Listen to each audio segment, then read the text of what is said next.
Walk out to your back step with me, just for a minute. Look at that woodpile, stacked right down on the dirt, up against the shed. Look at the mulch in the flower bed.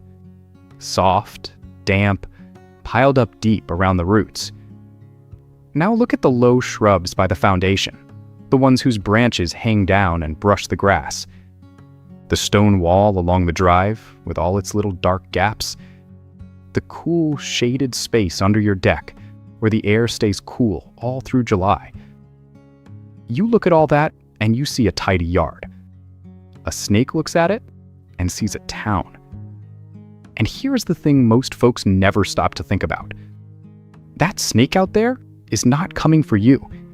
He has no interest in you at all. He is coming because you, without meaning to, built him a snug house and filled his pantry. The woodpile is his roof. The mulch is his blanket. And down in all that cover lives the mouse and the vole and the fat summer bug. And the mouse is the only thing he ever wanted. You did not get a snake problem. You got a mouse problem that grew teeth. Now, once you see that snake, once your wife near steps on him by the hose reel, or you find him curled in the cool dark under the deck boards, most folks do the only thing they know to do. They reach for the phone, and that is where the bleeding starts. A man comes out in a truck. If it is a plain garter snake, an easy one, out in the open, that call runs you $150 to $300. If it is one of the bad ones, a copperhead, a rattler, something with venom that he has to handle with long tongs and a sealed bucket, now you are looking at $250 to $600 for the one snake. If it has gone up into a wall or down into the crawl space where he has to crawl after it, add another $200 to $500. And if you found it on a Saturday, outside his regular hours, there is a surcharge on top of all of it, another $100 to $300. I have heard of a man who found a single copperhead under his back deck on a weekend morning. By the time the truck pulled away, that one snake had cost him better than $700. And friend, here is the part that stings. That man took away the one snake. He did not take away the woodpile. He did not take away the mice. He took the symptom and left the sickness right where it sat. So you go down to the hardware store to do something yourself, and you find the bagged repellent on the shelf. You buy it, you pour it, and it works for a little while. But the rain comes, and the wind comes, and the ground drinks it down.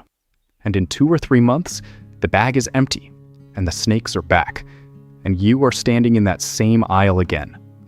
A few $100s a year, every year, just to rent a line in the dirt that washes away. There is another way, an old way, and the whole of it, enough to ring your entire yard for a full season, costs you less than $100 in plain farm goods you can buy in an afternoon. But let me tell you who I am first.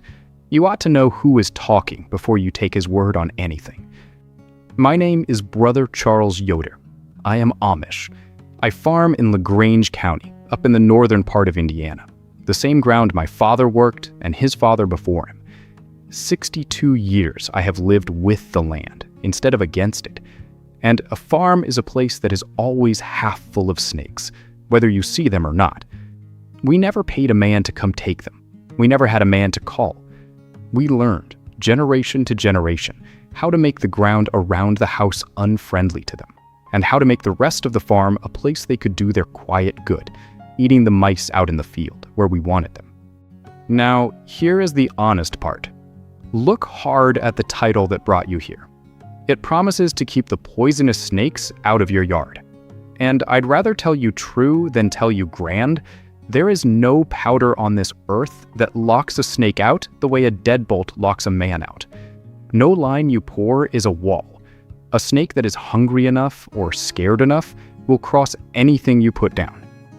What these old recipes really do is make your yard the most miserable, least worthwhile patch of ground for 100 feet in any direction, so a snake with any choice in the matter chooses to be somewhere else.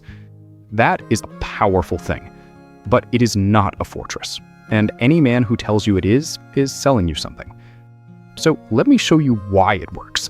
because once you understand how a snake reads the world, the whole thing makes plain sense.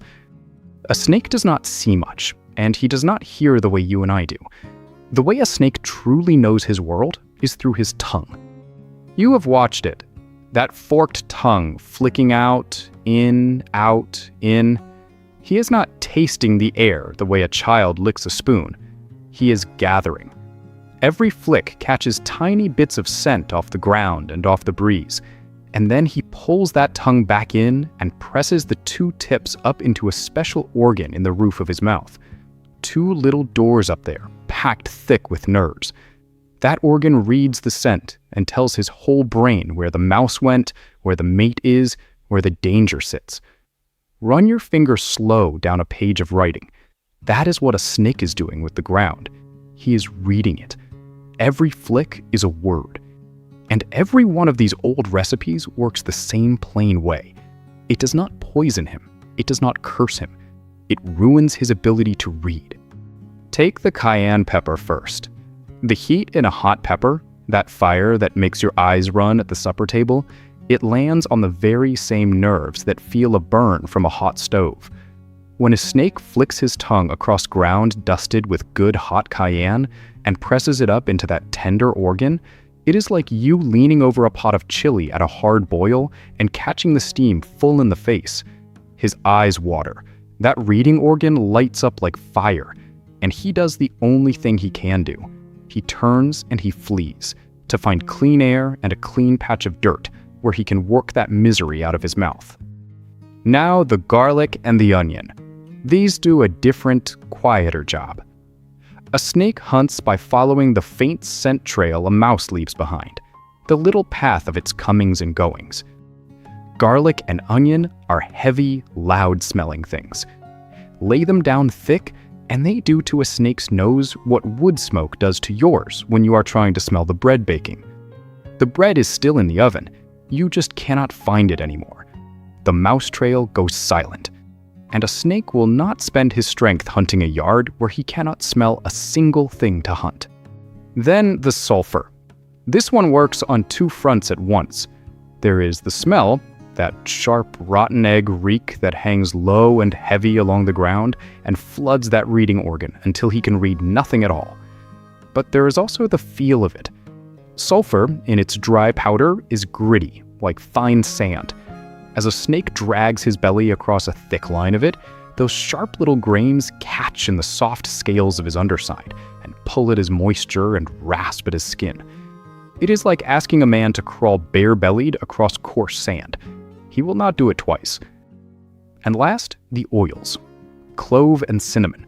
These are heavy oils, and when you spray them, they settle into an invisible cloud right down at snake height. To us, it smells like Ruth's Christmas baking. To a snake, the bite in those oils numbs and scrambles the very nerves he reads with, and he leaves to get his senses back. Now, before I show you the mixing, let me set your mind at ease that this is not just an old farmer's tale. The plain truth is the government already proved most of it. The same agency that registers every bug spray and weed killer in this country, the Environmental Protection Agency, the EPA, has looked hard at elemental sulfur and signed off on it as a snake repellent. The fancy bagged products on the store shelf lean on that very approval to be allowed to sell. They are selling you sulfur. They just put it in a pretty bag first. And the USDA, our own Department of Agriculture, ran real studies on the oils. Years back, they were fighting a bad invasive snake that had overrun some islands out in the Pacific, eating the native birds to nothing. Their researchers tested clove oil and cinnamon oil on those snakes and wrote down in plain government records that the oils genuinely turned the snakes back. They have listed hot pepper and these oils among the deterrents they will use. This is not folklore, friend. This is in the files. But the oldest proof is the one nobody wrote down at all. Long before any of these agencies existed, farmers planted heavy borders of garlic and onion and marigold around the garden and the grain, and they broadcast powdered sulfur along the lines. They did it to keep the mice and the rats off the harvest.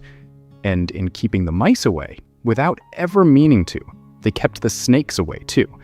Because a snake follows the mouse, And where there is no mouse, there is no snake. That is all the old recipe ever was. Generations of that knowledge, boiled down into a bucket and a sprayer. Here's the honest part. The part the man with the bagged product on the shelf will never say to you. Walk down to the farm store.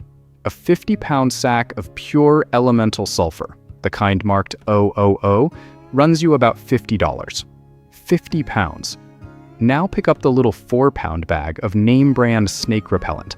Read the back of it, the way you would read the back of anything before you trust it.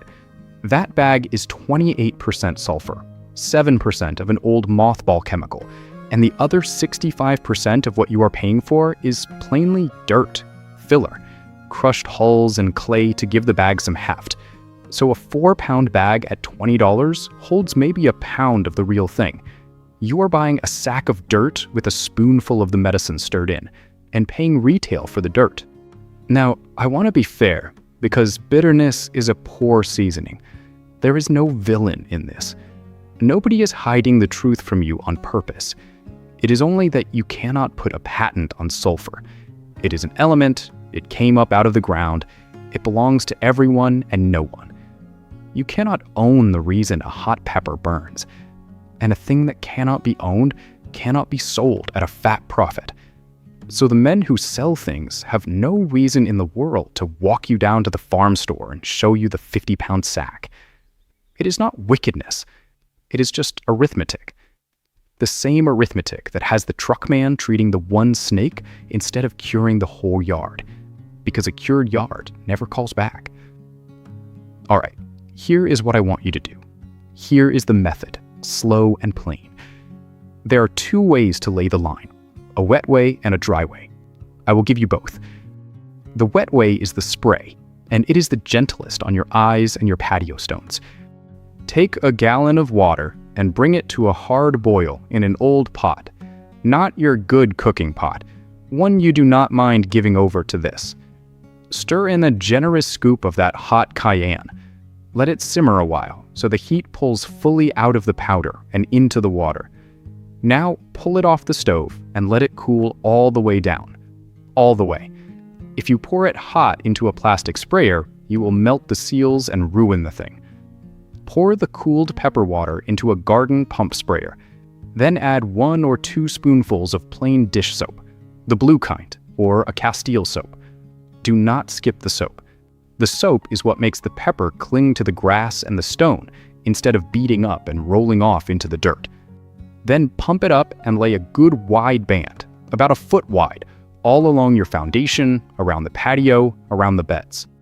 If you would rather use garlic, you can buy a strong garlic oil concentrate, the kind sold for mosquitoes, and put a 1/4 cup of it in the sprayer with a gallon of water.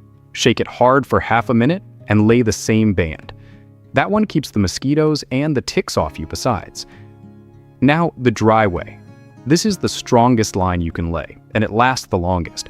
But you must hear me on the safety, because this is the one that can hurt you. You do not mix this without a proper dust mask over your face, the rated kind, an N95, and gloves on your hands and goggles over your eyes. Bulk sulfur dust and ultra-hot pepper dust in your lungs will set you to coughing in a way you will not soon forget. Do not breathe this. I mean it. Out in the open air, on a still day with no wind, take a bucket and pour in equal parts of 4 things: hot cayenne, granulated garlic, onion powder, and that 000 powdered sulfur. Equal parts of each. Stir it gentle. Do not whip up a cloud. Then pour it into a hand duster or a wide shaker, and walking backwards so you stay out of your own dust, lay a thick line, 1 foot or 2 wide, all the way around the outside of the yard. Ring the crawl space fence, ring the wood pile, ring the shed, and then, whichever way you laid it, you do it again. Because here is the honest limit, the same one I started with. This is not a wall. The first hard rain will wash the wet line down into the soil. The sun will cook the oils away. The wind will scatter the dry powder. When a fellow tells you a thing like this lasts forever, what forever really means is until the next good rain. So you lay it fresh every 2 or 3 weeks through the dry spells, and again anytime a real storm comes through. That is the whole secret. Not strength, diligence. But I have saved the most important thing for last, and if you remember nothing else, remember this. No line you pour will save a yard that is a paradise for snakes. The researchers proved it, plain and hard. Back in 1985, two men named San Julian and Woodward took black rat snakes and tried to fence them in with every home remedy folks swear by. Sulfur, cayenne, cedar oil, mothballs, lime, even a rope they claim snakes won't cross. And a motivated snake crossed every single one. 10 years on, another man named Ferraro found the same with garter snakes and sulfur. A snake that wants him gets in. So the powder is the last thing you do, not the first. The first thing is to take away the town. Lift that wood pile up off the dirt, a good foot of clearance underneath. Cut the long grass back. Prune the low shrubs up off the ground so the light gets under them. Seal the gaps in the foundation and the crawl space fence with 1/4-inch hardware cloth. The holes in window screen are too big, but 1/4-inch wire stops a snake. Stop the dripping spigot that gives him his water. And above all, knock down the mice, because the mouse is the dinner bell that rang him in. Do that first. Then pour your line around a clean yard, and now the line actually means something. Now it is the last small push that sends a passing snake on down the road, instead of a magic word you are shouting over a buffet. So this week, before you mix a single thing, I want you to walk your yard at dusk and look at it the way a snake would.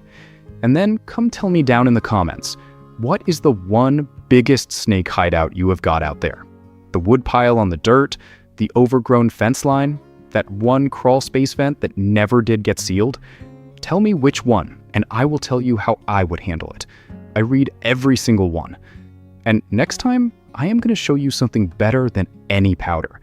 There is one plant, one, that the old farmers set along every garden edge and every barn wall on purpose. More than 100 years of folks swearing that snakes, mice, and bugs alike simply will not cross it. A living fence that never washes away in the rain. That is where we go next. So lift your wood pile, mow back the long grass, and pour your line around a clean yard.